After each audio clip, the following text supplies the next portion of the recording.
Hi, this is Davin Ebanks from Fishbones Fly Fishing. Welcome back to your fly casting challenge for this week. So I'm fishing with my buddy here, Steve. He's behind the camera. And I was watching him cast today and I was noticing his casting form. And so this is something that both of us have sort of stole from Lefty Cray. I came at it in a roundabout way, but it's something to do with casting longevity. In other words, how can you keep casting until you're 70, 80 years old without messing up your shoulder? And it's a really simple thing. It's how you hold the fly rod during your casting stroke. So a lot of people, when they cast like this. And I'm sort of doing this from the front so you can see that my hand is inside of my elbow.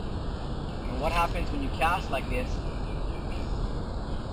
is that you're rotating your elbow, your shoulder in the socket. So it's just spinning around. You can sort of see that pretty obviously here. And what that's going to do is going to cause rotator cuff issues. I've had rotator cuff issues before I learned. So let's talk about the proper way to hold a fly rod. So if you look at how a human being is built, if I stand here and I hold my hands out, you see my hand is outside of my elbow. So if I put a fly rod in my hand and now I put my hand up, that's how a human being should hold a fly rod. Elbow in, your hand is always outside your elbow during the casting stroke. So when you're making the casting stroke, it allows you to, as Lefty Cray puts it, keep your elbow on the shelf. So what I mean is this: if I've got my elbow out, see it goes up and down. It's almost impossible to cast with your elbow on the shelf. However, if I put my elbow inside of my hand, pretend this is the shelf, I can easily go straight forward, straight back, straight forward, straight back. My elbow never leaves that shelf. That allows me to be able to cast very, very, very efficient. So I'll make a few casts here, and so you can sort of see and demonstrate that the elbow never comes up, because it never has to if your elbow is inside of your hand all the time.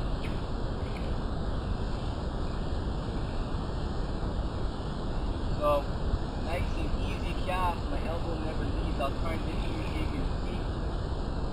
So you can see that my elbow is inside of my wrist. And that allows me to be able to go straight back and straight forward. There's a lot of advantages in going straight back and straight forward. The first one is stealth. If I'm bone fishing, I want this fly to land as quietly as possible. So one of the issues with trying to get a fly to land quietly,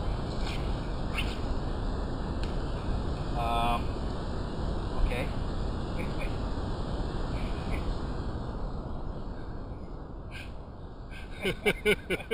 I have accidentally caught a fish. Alright.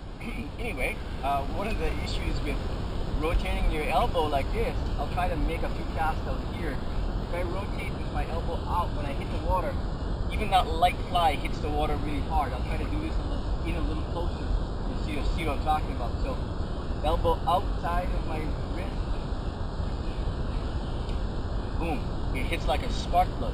Now I'm going to turn my elbow down so that my elbow is inside of my hand. Watch how quietly.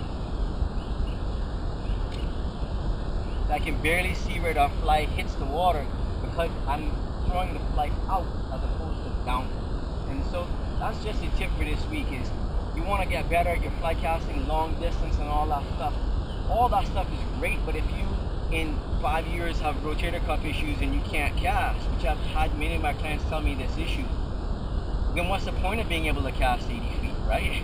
Let's get our elbow inside of your hand and allow you to go straight backwards and straight forward. Keep the elbow on the shelf the whole time. I guarantee you casting will be easier on you and you'll be able to cast more stealthy. So that's your homework for this week.